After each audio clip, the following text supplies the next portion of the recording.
Students, आज अपन thermodynamics में next point करते हैं। कार्नो चक्कर अपना चल रहा है और कार्नो चक्कर में अपन ने दो पॉइंट कर लिए हैं। एक तो समतापी प्रसार, जिसमें सिलेंडर को स्रोत के ऊपर रखा जाता है और इसमें ताप क्या रहता है, समान रहता है। उसके बाद में रुद्धोष्म प्रसार, रुद्धोष्म प्रसार में सिलेंडर को स्रोत से हटाकर पूर्णतः कुचालक स्टैंड पर रखते हैं। अब थर्ड पॉइंट है अपना समतापी संपीड़न। संपीड़न का मतलब होता है गैस के ऊपर दाब डालना। पिस्टन को ऊपर खींचेंगे तो प्रसार होगा, अंदर की तरफ अपन दबाएंगे तो उसका संपीड़न होगा। तो थर्ड पॉइंट है अपना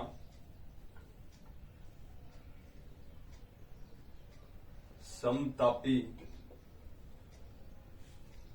संपीड़न, जिसको अपन बोलते हैं आइसोथर्मल कंप्रेशन, और प्रसार होता है एक्सपेंशन। और दोनों पॉइंट में किया गया कार्य भी अपन कैलकुलेट कर चुके हैं। अपने डिस्कस किया था कि कार्नो चक्कर है वो 4 चरणों में पूरा होता है। 2 चरण अपन ने कंप्लीट कर लिए हैं। थर्ड है समतापी संपीड़न। समतापी का मतलब समान ताप पर किए जाने वाला प्रक्रम। इसमें आप देखोगे तो टेम्परेचर यहां C पॉइंट पर T2 है और D पॉइंट पर भी क्या है, T2 है। यानी C से D तक पहुंचोगे तो टेम्परेचर है वो समान रहेगा। संपीड़न का मतलब पिस्टन को अंदर की तरफ अपन दबाएंगे तो गैस क्या होगी, संपीड़ित होगी, कंप्रेस होगी। रुद्धोष्म प्रसार में अपना जो सिलेंडर था वो कहां था, पूर्णतः कुचालक स्टैंड पर। अब क्या करेंगे, अब सिलेंडर को कुचालक स्टैंड से हटाकर ऊष्मा सिंक पर रखते हैं। ऊष्मा सिंक पर रखते हैं। सबसे पहले देखो, समतापी प्रसार में सिलेंडर कहां था, स्रोत के ऊपर था। उसके बाद में रुद्धोष्म प्रसार में पूर्णतः कुचालक स्टैंड पर था। अब की बार स्टैंड कुचालक स्टैंड से हटाकर कहां रखेंगे, सिंक पर रखेंगे, क्योंकि कार्नो इंजन के 4 इंपोर्टेंट फैक्ट होते हैं। तो अब सिलेंडर को कुचालक स्टैंड से हटाकर ऊष्मा सिंक पर रखते हैं तथा पिस्टन को धीरे धीरे नीचे दबाते हैं। नीचे दबाने पे तो गैस क्या होगी, संपीड़ित होगी, जिससे गैस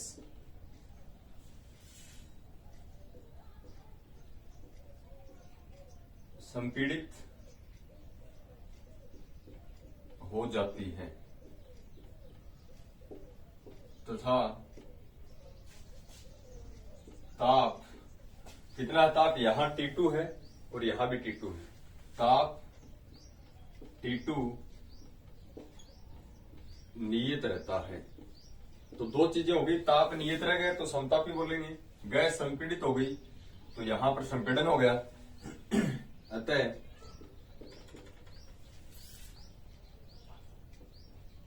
इस चरण को समतापी यानी समान ताप पर संपीड़न कहते हैं। यहां पर पिस्टन को नीचे की तरफ दबाया अपन ने और पूरी प्रक्रिया के अंदर, पूरी प्रोसेस के अंदर टेम्परेचर क्या रहा, नियत रहा। तो इसलिए इस चरण का नाम क्या है, समतापी संपीड़न, आइसोथर्मल कंप्रेशन है।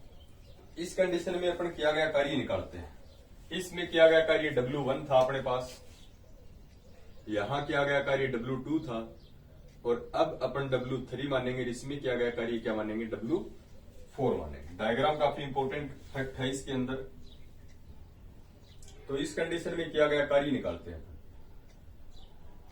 डी डब्ल्यू बराबर क्या होता है अपने पास, पी डीवी।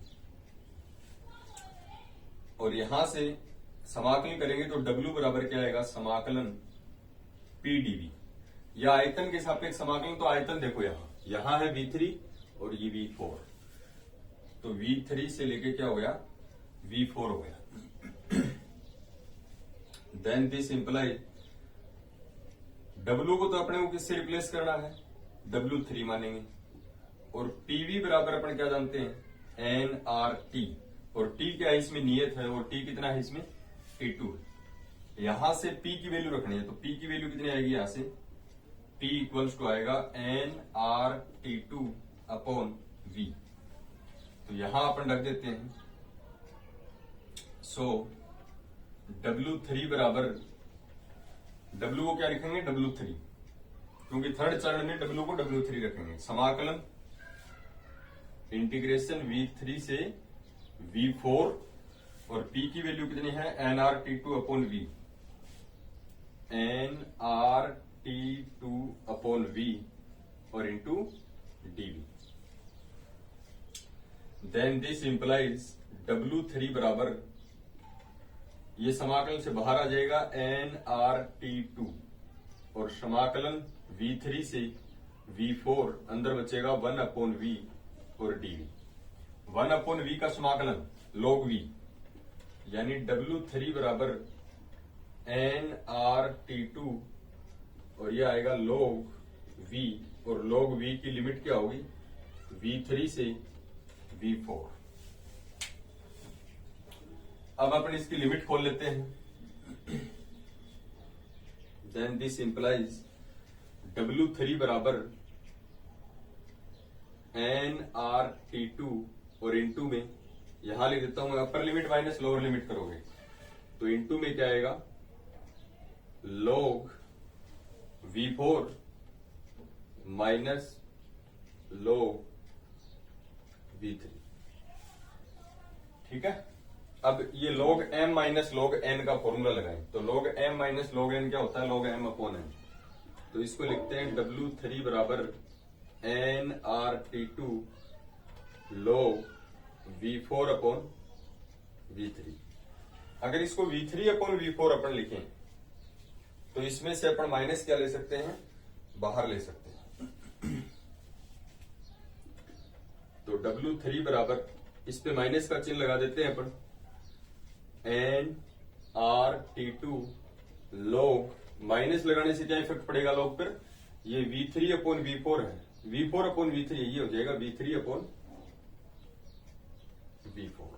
तो ये समतापी संपीड़न में किया गया कार्य है। आपको याद हो तो समतापी प्रसार में किया गया कार्य W1 बराबर था NRT1 log V1 upon V2। तो इसको देते हैं इक्वेशन नंबर 3। तो ये है अपना समतापी संपीड़न। और समतापी संपीड़न के बाद में अपन एक संपीड़न और करते हैं, जिसका नाम है रुद्धोष्म संपीड़न। देखो, समतापी प्रसार के सामने वाला प्रक्रम जो होगा समतापी संपीड़न, रुद्धोष्म प्रसार के सामने वाला जो प्रक्रम होगा वो रुद्धोष्म संपीड़न होगा। तो कार्नो चक्र में किया गया कुल कार्य निकालना है। कुल कार्य के लिए अपने को 4 चरणों से होकर गुजरना पड़ता है, और 4 चरणों में से किया गया कार्य निकालना है। कुल कार्य के लिए 4 चरणों में किया गया कार्य जो है उसको अपन क्या करेंगे, ऐड करेंगे। तो उसके बाद में देखिए अपन करते हैं रुद्धोष्म संपीड़न, एडियाबैटिक कंप्रेशन। फोर्थ जो अपन करते हैं वो करेंगे रुद्धोष्म संपीड़न, एडियाबैटिक कंप्रेशन। अब देखो, सिलेंडर संपीड़न है तो सिलेंडर का जो पिस्टन है उसको नीचे की तरफ अपने को दबाना है। विशेष क्या है कि रुद्धोष्म है तो उष्मा न तो बाहर जा सकती है और न ही बाहर वाली उष्मा अंदर आ सकती है। सबसे पहले सिलेंडर को स्रोत पे रखा, फिर पूर्णतः कुचालक स्टैंड पर, इसमें अपन ने सिंक पर रख दिया। अब सिंक से हटा के पुनः अपन इसमें क्या रखेंगे, पूर्णतः कुचालक स्टैंड पर। देखो समतापी प्रसार में तो रहेगा स्रोत के ऊपर सिलेंडर, समतापी संपीड़न में रहेगा सिंक के ऊपर, बाकी दोनों में कुचालक स्टैंड के ऊपर रहेगा। ठीक है, क्योंकि कुचालक स्टैंड जो है उसकी चारों दीवारें पूर्णतः कुचालक हैं, जिसमें उष्मा का आदान प्रदान नहीं हो सकता, उस प्रक्रिया में रुद्धोष्म प्रक्रिया बनेगी, प्रक्रम बनेगा। ठीक है,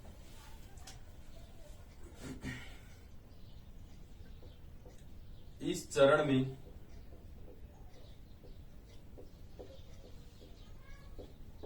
सिलेंडर को सिंक से हटाकर, इस प्रक्रिया में सिंक पर था, सिंक से हटाकर पुनः कुचालक स्टैंड पर रखते हैं, क्योंकि रुद्धोष्म है, उष्मा का आदान प्रदान नहीं होगा। स्रोत पे रखोगे तो भी उष्मा का आदान प्रदान होगा, सिंक पे रखोगे तो भी उष्मा का आदान प्रदान होगा। पूर्णतः कुचालक स्टैंड की चारों दीवारें पूर्णतः कुचालक हैं, इसलिए उष्मा का आदान प्रदान नहीं हो सकता। पुनः कुचालक स्टैंड पर रखते हैं तथा पिस्टन को धीरे धीरे नीचे दबाते हैं, जिससे गैस संपीड़ित हो जाती है तथा ऊष्मा का आदान प्रदान भी नहीं होता है। ऊष्मा का आदान प्रदान क्यों नहीं होगा? क्योंकि अपन ने सिलेंडर को कहां रखा है? पूर्णतः कुचालक स्टैंड के ऊपर रखा है।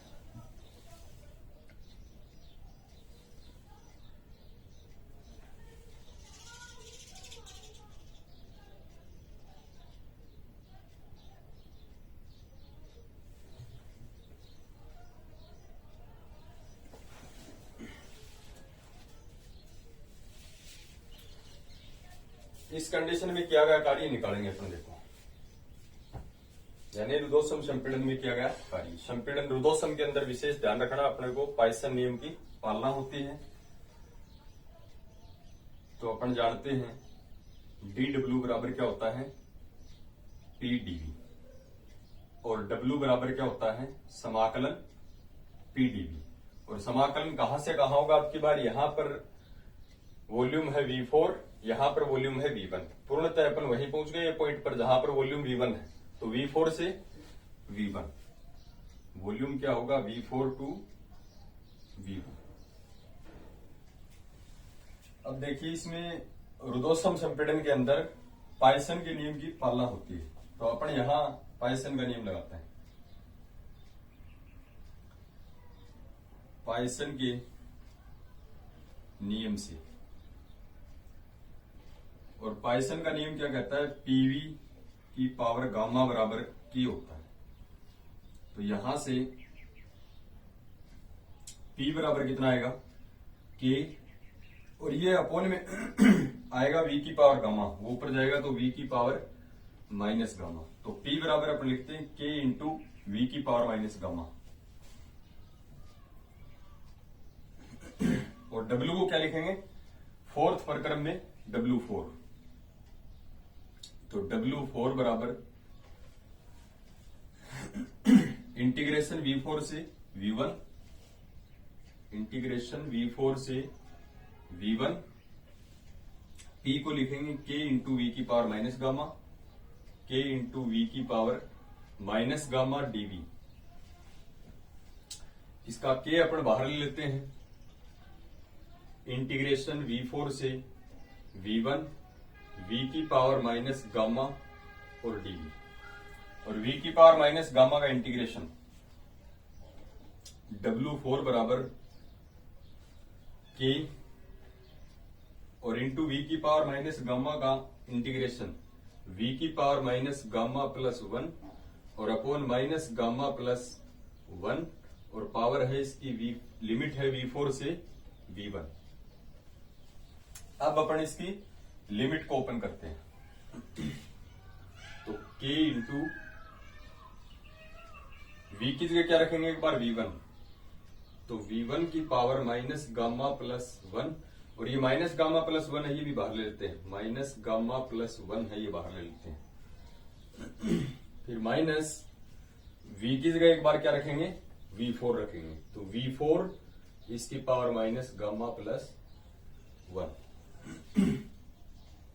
तो W4 बराबर कितना आएगा, इस K को वापिस फिर अपन अंदर मल्टीप्लाई करते हैं, फिर से पाइसन का नियम लगाएंगे। तो ये 1 अपॉन माइनस गामा प्लस 1 ऐसा का ऐसा, अंदर गुणा करो तो K इंटू V1 की पावर माइनस गामा प्लस 1 और माइनस K इंटू V4 की पावर माइनस गामा प्लस 1।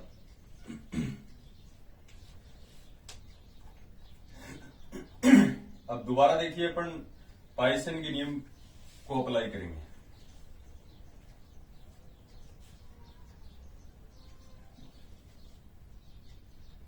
बिल्कुल इजी प्रोसेस है लेकिन इंपॉर्टेंट है, 5 मार्क्स में एग्जाम में पूछता है कार्नो चक्र को।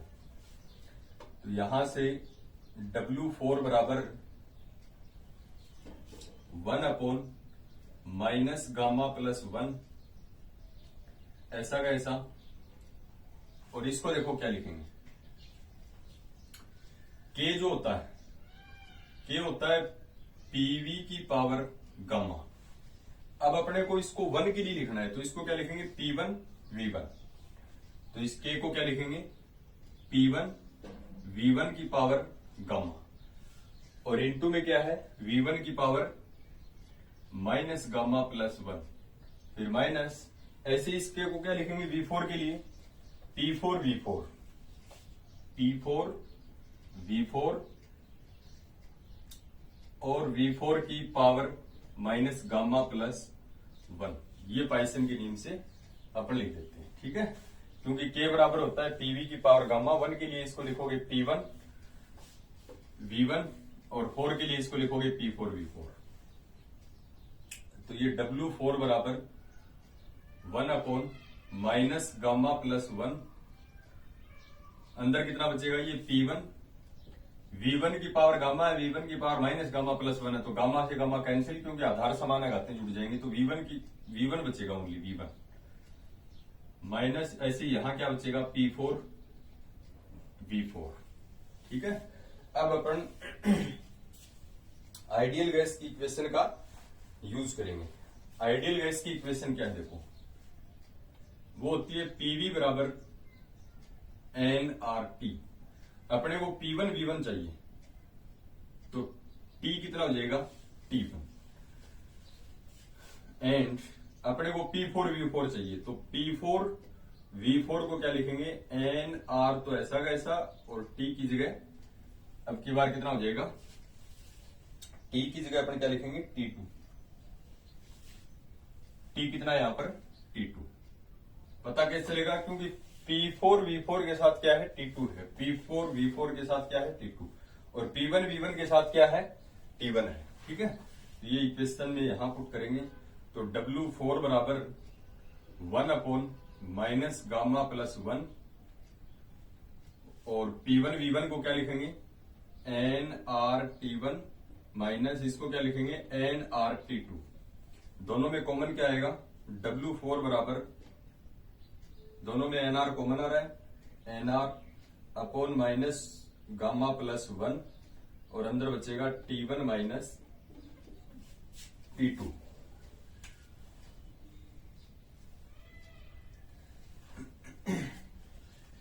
और अपन इसको T2 माइनस T1 लिखेंगे, तो माइनस कॉमन ले लेंगे, माइनस कॉमन लेंगे, वो इससे मल्टीप्लाई करेंगे, तो ये 1 माइनस गामा हो जाएगा, ठीक है। या फिर ये गामा प्लस का हो जाएगा, ये माइनस 1 माइनस तो गामा है, ये गामा माइनस 1 हो जाएगा। तो W4 बराबर, चलो यहां लिख देता हूं,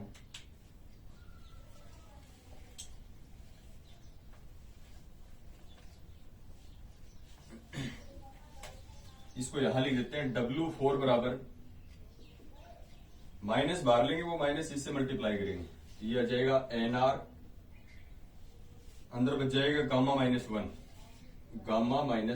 क्योंकि अपन माइनस इसमें से बाहर लेंगे, वो माइनस गुणा करेंगे तो ये प्लस का हो जाएगा, ये माइनस का हो जाएगा, और अंदर बच जाएगा ये T2 माइनस T1। तो ये है अपना W4।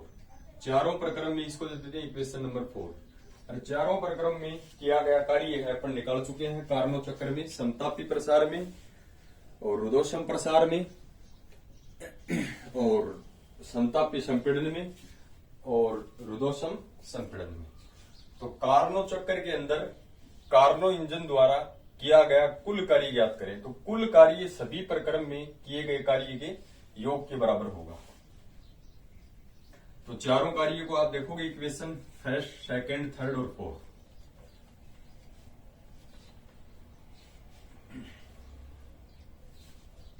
तो कार्नो चक्र द्वारा किया गया कुल कार्य कितना होगा, देखो चारों इक्वेशन को आप एक बार रिमाइंड कीजिए।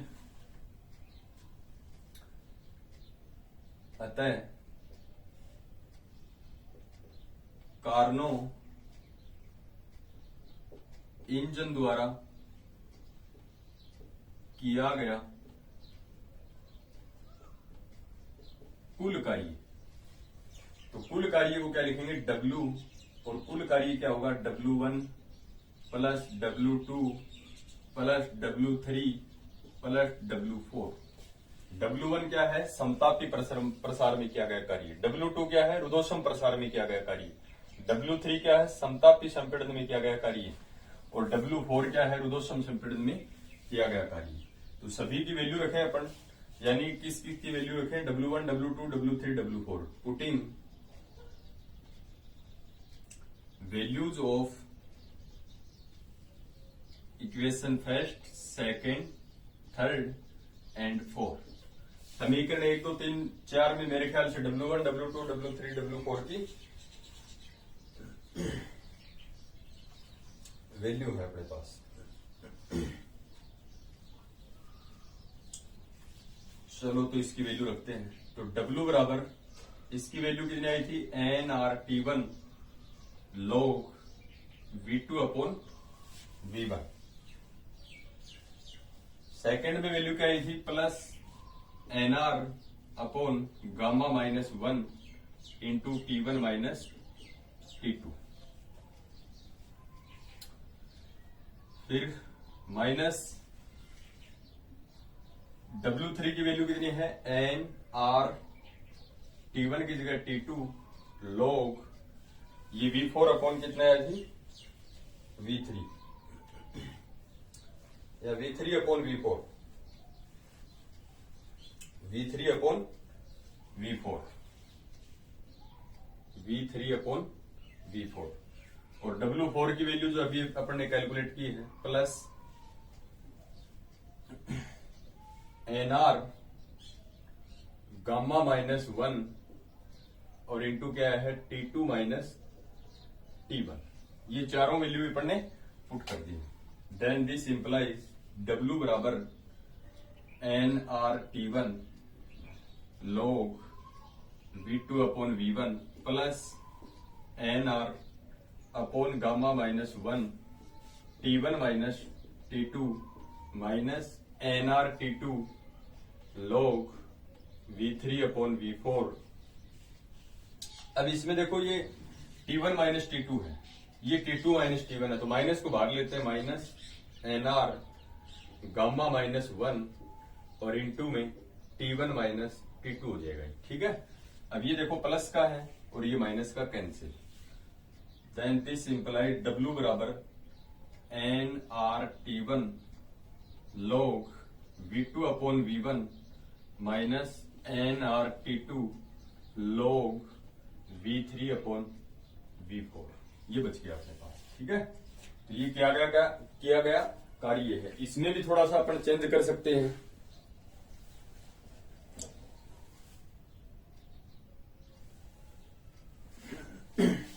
इसके अंदर भी अपन थोड़ा सा चेंज कर सकते हैं। अगर V3 अपॉन V4 क्या हो, V2 अपॉन V1 के बराबर हो, तो कंडीशन अप्लाई करते हैं यहाँ, इफ V3/V4 बराबर हो, ये V3/V4 और V2/V1 अगर बराबर हो, V2/V1 हो, सो W बराबर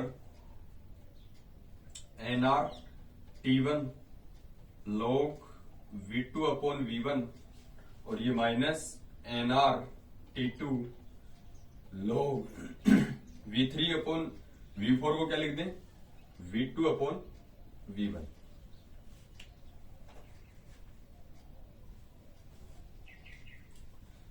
थोड़ा सा इसको और सोल्व करते हैं।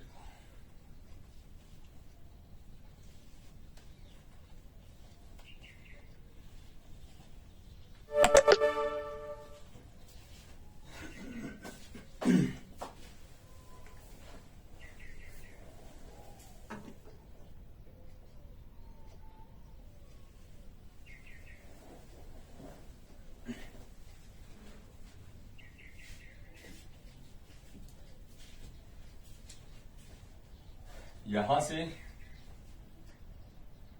अब इसको देखो, देन दिस इंप्लाइड W बराबर, इन दोनों में कॉमन क्या रहा है,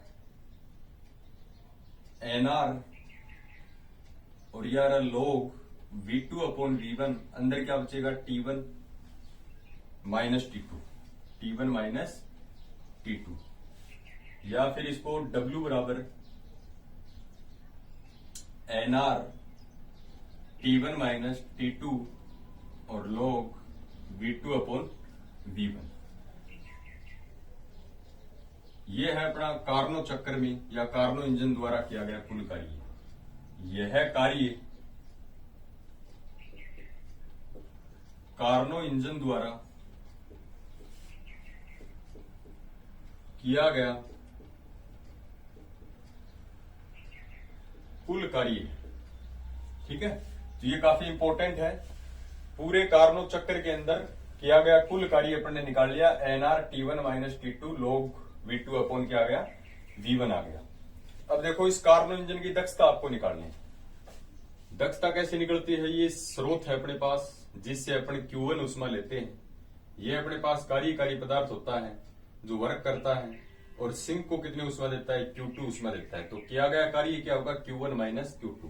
तो इसको आप क्या लिख सकते हो, Q1 माइनस Q2 भी लिख सकते हो, क्योंकि W बराबर क्या होता है, Q1 माइनस Q2, ठीक है।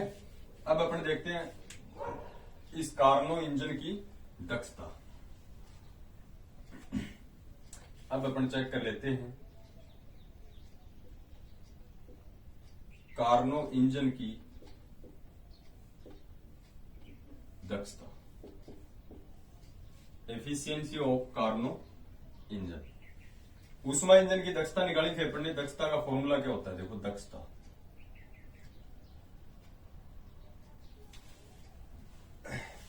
की अपन डिस्कस करें तो दक्षता होती है किया गया कार्य और स्रोत से ली गई उष्मा का अनुपात।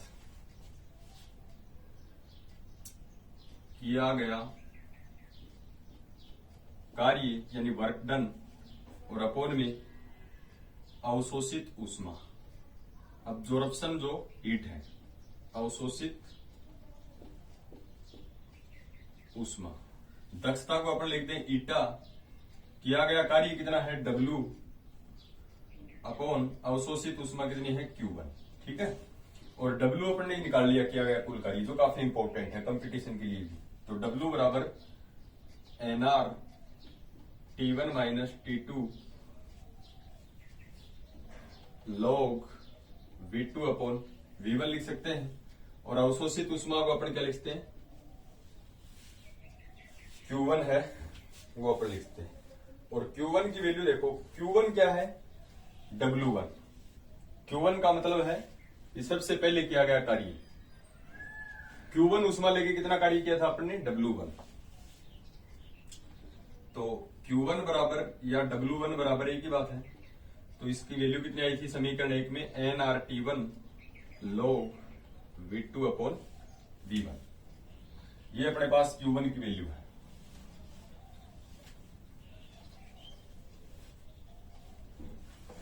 बिल्कुल इजी है, देखो स्टेप बाय स्टेप चलना है, लेकिन काफी इंपॉर्टेंट है। तो यहां से ईटा बराबर NR T1 minus T2 log V2 upon V1 upon और Q1 की वैल्यू कितनी रखेंगे NR T1 log V2 upon V1। NR से NR कैंसिल हो गया, log से log कैंसिल हो गया, तो यहां ईटा बराबर कितना बचेगा T1 minus T2 upon T1, या ईटा बराबर T1 का भाग दोगे तो 1 माइनस T2 अपॉन T1, और इसको प्रतिशत में निकालना है तो इंटू क्या करेंगे 100% करेंगे। तो ये है कार्नो इंजन की दक्षता। ये दक्षता भी कभी भी क्या नहीं हो सकती 100% नहीं हो सकती। तो ये अपने एग्जाम में 5 मार्क्स का क्वेश्चन आता है, कंफर्म आता है कार्नो चक्कर। तो ये अपना कार्नो चक्कर था। फिर भी कोई प्रॉब्लम है तो आप डिस्कस कर सकते हो इसके बारे में, और इसे अच्छे से आपको नोट्स प्रिपेयर करने हैं। कार्नो चक्कर के बाद में अपन पढ़ेंगे कार्नो प्रमेय। कार्नो चक्कर और कार्नो प्रमेय दोनों 5 मार्क्स के अंदर एग्जाम में कंफर्म पूछा जाता है।